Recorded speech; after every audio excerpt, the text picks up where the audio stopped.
Traders, good evening. Another beautiful Sunday. The markets are going to open up today, and I don't trade Sundays, so I ain't looking at it. But we have a really good setup on GBP odd. Now, GBP odd was, I guess you could say, was on somewhat of an uptrend, even though we did have this drop. I was looking at the weekly. It was trying to cover some gains, but it got knocked out by a supply zone, and we left a whole bunch of gaps on the weekly. We left this gap. That's the wick to the other wick. There's gaps or imbalances, and we have a gap and imbalance right up here. This whole thing, so we got the gaps, and then we have the actual imbalance. There's a difference between gaps and imbalance. The gaps are just the wicks between the body of the candle and wicks in between it.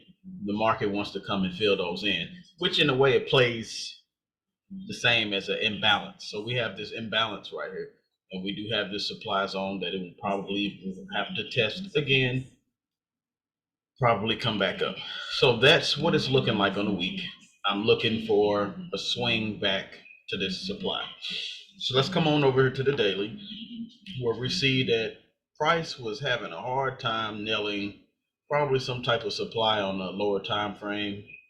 There I see it, little small thing right there. And look, it broke. So most of the time when supply breaks like this, I'm not paying attention to it anymore. This is old data now, and we're looking at where price is at now. So what we have here is a potential, always potential. Yeah, potential break of structure. So we had the structure be broken, and it was all of this potential break of structure, and change of character too, because this is actually a change of character. It broke past all this, so that's somewhat of a break of structure, change of character. So this candle right here, I want to make it clear to you guys. If all USD doesn't break below this candle in a few days, where this rally, and now we're coming back to the base.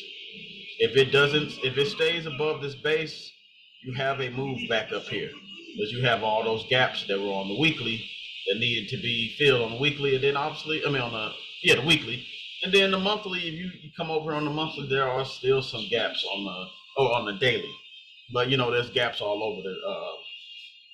over multiple time frames right here, and that's an imbalanced move. So the market's going to balance itself back out by mirroring the whole drop, which you see clearly on every chart. You see big giant moves down, and then a big giant move to even go halfway to fill in the imbalance and some of the gaps. So only thing we're looking at here is that we have a rally, then a base, then a rally, and it's coming back down to the base. So what we're looking for is, in a couple of days or so, when the market opens up, some type of, if it stays above here, let's say it consolidates, and then if it does, we got a candle that's going to poke its little head out of the consolidation, tap one more time, and we're going up here. That's basically what we're looking for, to fill this whole move in. And obviously, mission fails if it drops below here. If it drops below here, mission fails. But rally-based rallies are high probability demand or supply setups. These are going to be really, really good moves. Let's come on over to the H4, where we have session. I put the session breakers on there. Don't usually trade with session breakers, but I used to, and I understand what I'm looking at here. So this candle was the high of that session, right? And I talked about liquidity grabs. and you want to refer back to the liquidity grab video. All right, let me do a few things real quick. 1 second. So we got some sell side pressure here, where a lot of retail traders are probably putting sales in. And we have this big giant demand on the daily. We have a wick above the high that took out the sellers, or it took out the sellers that were probably trying to sell, and then the buyers that were in the buy. It just mirrored this whole push up kind of like thing. So now what we're looking at here is, let's just say theoretically that's the sell side pressure. That's where all of the retail traders are looking for sales right here. So come up and they're looking for this, which, I mean, possibly that can happen. This move can possibly happen, but it's gonna have to get past this big giant rally demand off of here. So that's basically what we're looking at with that. What did I put this B? I think this breaker structure, right? So that's the breaker structure. So we broke the structure. It's tapped right here. Once it taps one more time, we're looking at a swing trade opportunity.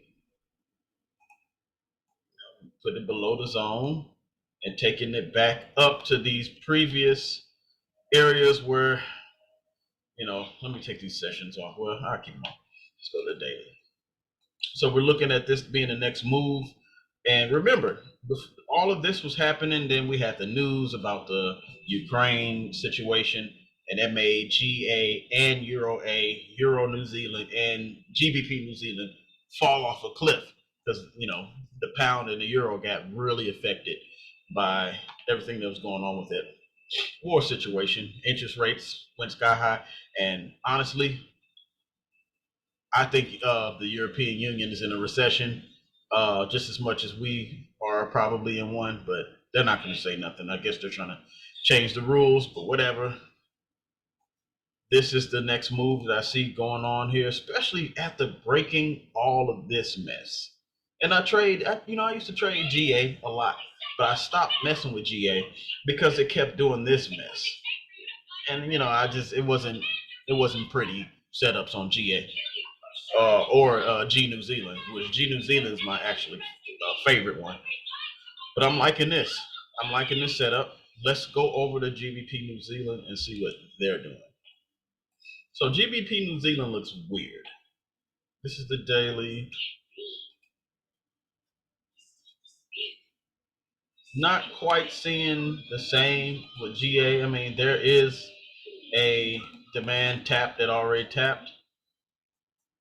And we do have, it's kind of the same. Sell side liquidity. The retail traders are probably having a good time making sales off of that. Let's see where we are. We're very much so already tapped that zone. Let's see. It already tapped that zone already.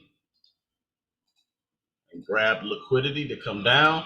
But like with GA, if it doesn't break this area, then it's just gonna come back and test it again. Now, the question is, because New Zealand and Australia have been struggling with their economy also pretty bad. Is this next move, if it does go up, is this enough to break this supply? That's the next question. If it breaks this supply, we're to the moon, and we're probably, just based off of what happens on lower time frames. You see this wick up here, and this is all theoretical talk. There is stop loss orders up there. I wouldn't be surprised if it comes up here and wicks higher than this wick, then fall. Or maybe, yeah. See how this wick went. This wick is higher than that wick.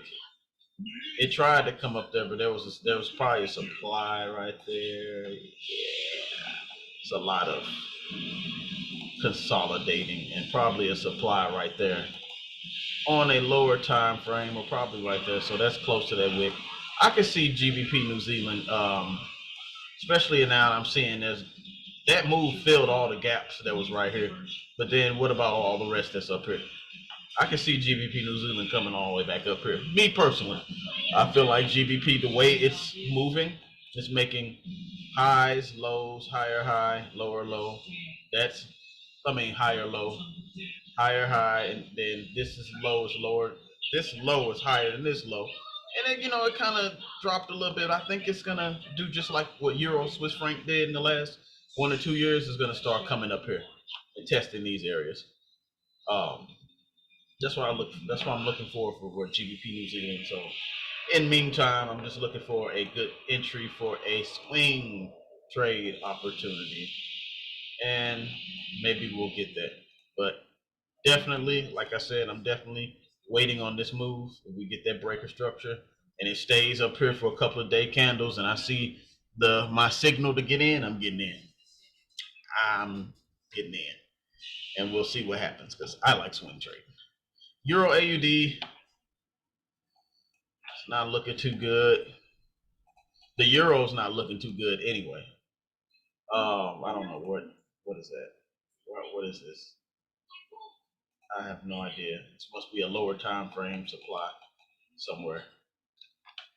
But same with Euro AUD, even though the Euro's a little bit more weaker.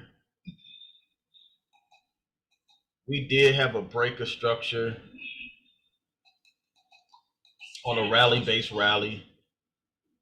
It could be that, or it could be that wick right there. Either or, we just gotta play it by ear. We gotta play it by ear. It might be that wick.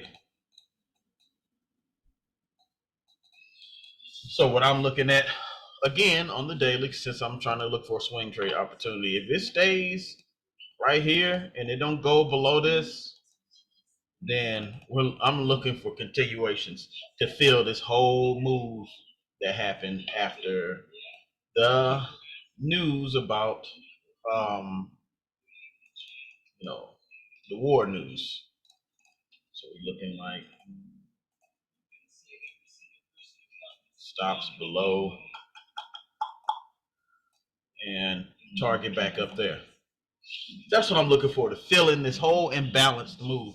I knew, like, I remember when this was happening, and I'm like, man, if I could just back up. But I end up not paying attention to Euro AUD, GBP AUD, or GBP New Zealand, Euro New Zealand. I wasn't paying attention to them because they were just so choppy after a while. But now we might have this move happening. So just wanted to make sure you guys see this and see what I'm seeing, and maybe we can capitalize off of it as time go on. You can come back to this video, or you just put in your notes to make sure off these zones. If the daily candle stays right here and it's wicking and wicking and wicking, we're not going to get in yet. We're going to get a confirmation. Let me show you what I mean by confirmation. So if I probably show you better on the lower time frame. Let's do this. The lower time frame confirmation.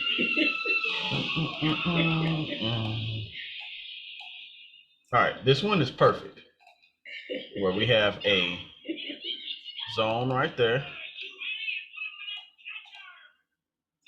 That's like or we can just do that.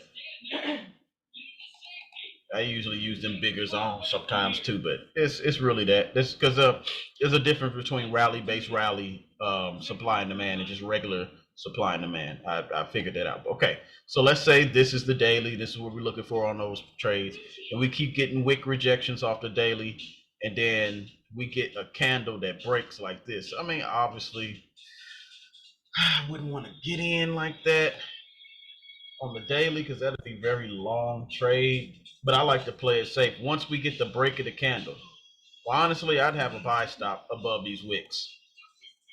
Stop loss right here, and then let's just say, where's this?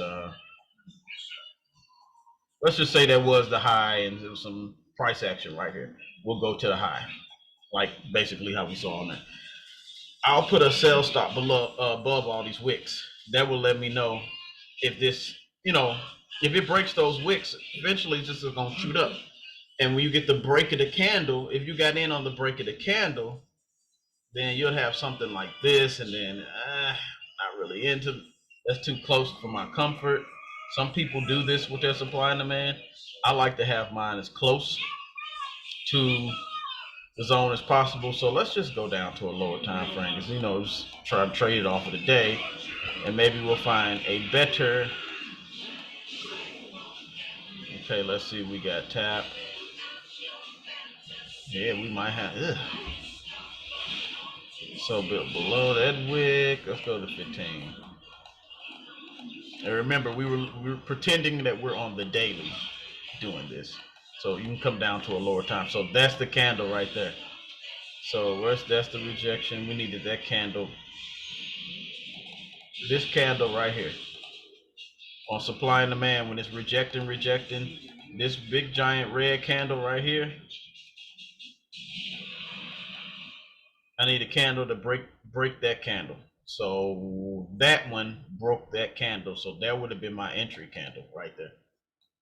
And wing! Once it breaks the candle, it's like confirmation for me that it's gonna go my direction and get all these pips.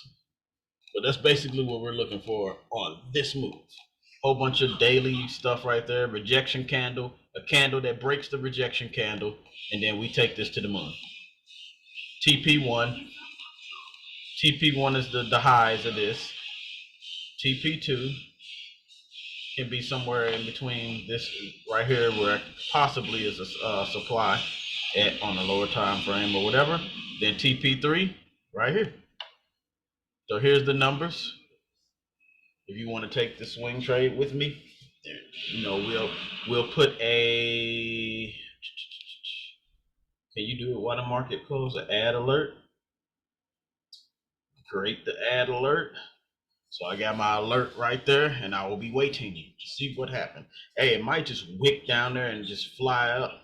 I miss out on those opportunities a lot, but it's okay. So that's what we're looking for with this trade. All right, well, that'll be it for those 2 or those 4 trades. Hopefully y'all have a good trading week. I know I will. Hopefully you guys will too. And I will see you on the next video.